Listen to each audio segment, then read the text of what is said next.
Welcome to Community Connections with Amanda Orslick. I am thrilled to kick off this journey where we're going to dive right into the heart of our community and shed light on organizations that are making a difference right here in NEPA. Today, I'm honored to introduce you to Emily Karc, who is the founder of Learning to Live Beloved Ministries, a nonprofit providing hope, healing, and restoration for female survivors of human sex trafficking. They're breaking free from modern-day slavery and learning to live completely beloved by Jesus. Let's dive right into their incredible story right now. Okay, Emily, can you start by sharing the story of the Learning to Live Beloved, how it came into existence, and your mission?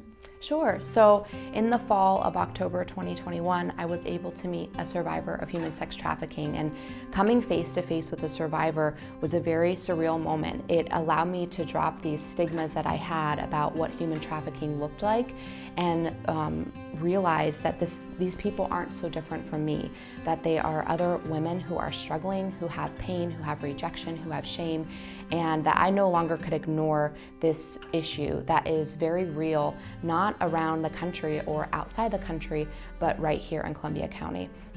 So I dove into what is needed here and found that housing is what's really needed here for women coming out of the sex industry and trafficking.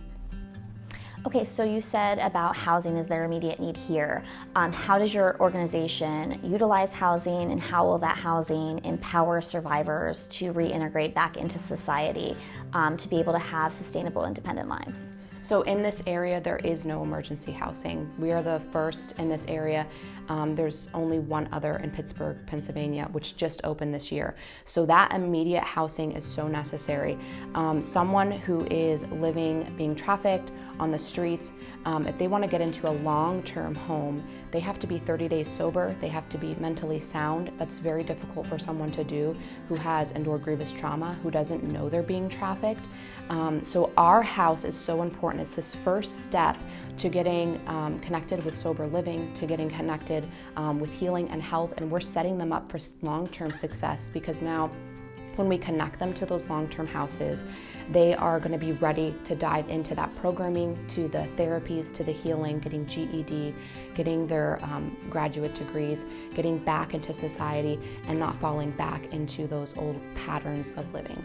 So your housing is the first step. First step. So they come straight out from whatever situation they were in, and they were coming to your housing first before going into the long-term housing. Correct. Yeah. So what is your biggest obstacles right now that you're facing in starting up your organization, and is there any success stories already that you have to share?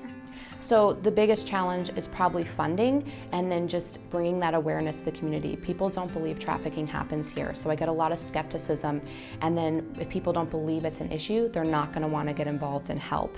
And we need that funding to renovate our house and to get off the ground with employees and the education these women need. But the success stories are we've been able to help 5 people already this year, which is amazing. Now we don't have that house for them to stay, but our organization also provides that connection to individuals, and so that's what we've been able to do. We've been able to connect them with rehab, with long-term housing. We've been able to help some people get rehoused. So that's been so encouraging to already be able to have that impact without even having the house. That's amazing. Yeah. So one of the first times I met you, you had already told me about a success story right after your organization got started. Why don't you tell everybody how people find you and how you find the victims as well, and how those connections happen?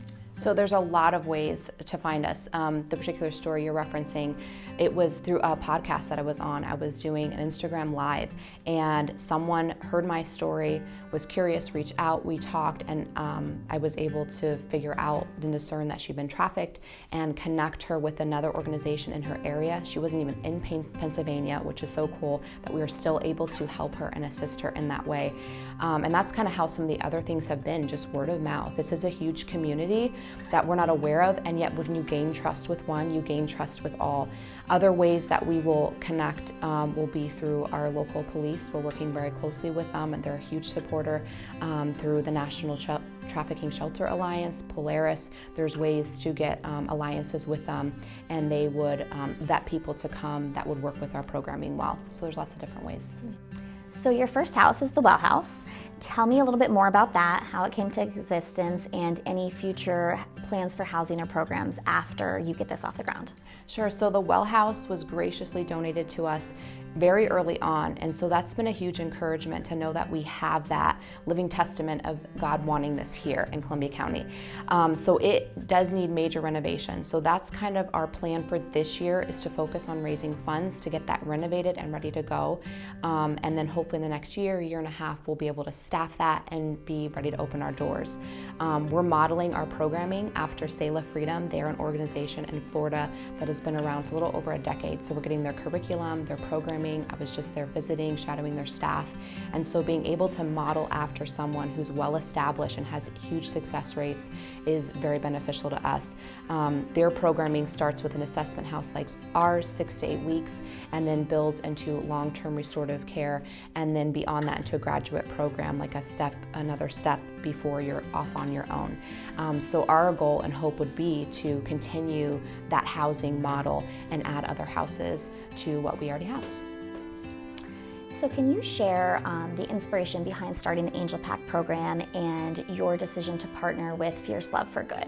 So Fierce Love for Good was one of the first organizations that I learned of that was actively fighting trafficking. They do that through awareness and through their Angel Pack ministry. These are little blue bags. They have clothes in them, toiletries, a Bible, a book that I wrote with inspirational letters from God in it, and they're given to women in the industry, coming out of the industry, being recovered from trafficking. Some go to domestic violence shelters, homeless shelters. They're just little bags of love and encouragement to women in need. And so right away I knew that that's something that we would want here. Fierce Love for Good is out of Lewisburg. That's quite a distance, and we didn't have anything like that around here. So all of Learning to Live Beloved Ministries' goal is to create what doesn't exist. We want to fill in the gaps. We don't want to take what is already existing. We want to fill in and support what's already existing. So it was a no-brainer to start this, because the hope and goal is that these packs that right now are going to Fierce Love for Good and funneling out, that they will go to the women that we help in the future. So here at Pro Real Estate, we're going to be doing a supply drive for your Angel Pack program for the whole entire month of January. In our vestibule, we're going to have a box set up. What are some items that people can drop off, and how can members of the community continue to get involved, or additional businesses continue to get involved and provide support for you? Sure, yeah. So the items needed are those toiletries, new clothes. We like to do new clothes because a lot of these women don't have new things. We want to know that they're invested in and they're important enough that we want to spend that time and money on getting things that are new and not used for them. So we have a list that you're going to attach to our Amazon wish list, so people can go on there. It'll be shipped right to me, and then I'll take it to our packing center and get those bags packed and ready to go out. Other businesses like yourself can host a supply drive. Those are huge. Not only does it provide for those Angel Packs, but it brings awareness to the community, because someone's going to say, what is this? What are Angel Packs? And you can say trafficking, and trafficking does happen here. You don't have to be an expert. You don't have to have all the answers. You just have to start getting people to question, and they can do their own research. There's a lot of websites. Our website, we link to other websites where they can learn more about trafficking and how to help and how to protect themselves as well. So can you share about your upcoming vision for your event that's going to be taking place on January 13th? How can members of the community actively get involved after attending the event? What is the event about? And are there any specific roles, programs, volunteer opportunities that if somebody really feels called to continue to help your organization, that they can do? Yeah, so the event is a vision event. It's to cast that vision to our community, because if no one knows we exist and the important mission of why we exist, they're not going to want to get involved. So the event is going to share about trafficking. We have someone from the NEPA task force coming to speak about trafficking 101. We have some other members of the community coming to speak about what they do, why this is needed. I will be sharing our vision for the well house and the ministry as a whole. After the fact, there are a lot of ways to get involved. This is an all hands on deck, and I want the community to feel empowered that every little piece matters. So just like having those supply drives, coming and helping pack the Angel Packs, we need donations, of course, but then even beyond that, with this renovation for the well house, if there are businesses that want to sponsor a room, or businesses that say, hey, I will give 10% off paint or wood, or I will come and donate some of my time to do renovations. Those are amazing ways for you to fight human sex trafficking by getting involved and building this wall around our community. So reflecting on the journey and the inspiration behind the creation of Learning to Live Beloved, is there a message or any type of insight that you want to share with our audience? What would you like to say to those who are inspired by your story and your organization? Yeah, so I would definitely say don't give up.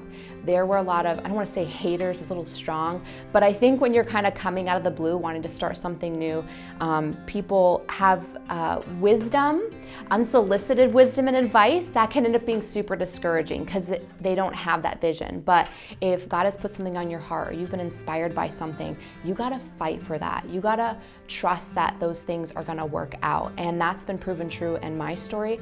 And I think sometimes we give up way too quickly. So I'd say keep fighting, keep going, don't give up. Follow those passions and those dreams. They're gonna pan out, and it matters for that one person. That's what I always try to remind myself. Like, if someone can be raped 20 times a day, I can get up, I can make this video with you, I can get up and speak when I'm nervous, I can travel, I can do long hours, because that person needs someone. They are crying out for help and hope, and we all have to come around her and be that voice for her and fight for her. And so whatever has been put on your heart, you gotta fight for that thing too, and for that person. So I just want to say thank you, Emily, for coming today and sharing your incredible mission and the stories behind Learning to Live Beloved Ministries. I want to say thank you for your service to our community. Your dedication in restoring lives is truly inspiring with what you're doing. To my viewers, stay tuned for more heartwarming community connections where we will continue to explore the remarkable stories and initiatives shaping our community right here in NEPA. Thanks for watching. In order to stay tuned for more community connections, where we're going to continue to explore remarkable stories and initiatives that are shaping our community, I need you to do something pretty cheesy for me. I need you to hit like, subscribe, comment, or even share this video. It really does actually help me out. And on top of that, if you have any recommendation of a person, nonprofit, or business that's really changing and shaping our community right now, I would love to have that recommendation so I could reach out to them. And so hopefully we can have some more community connections on here soon. Stay tuned.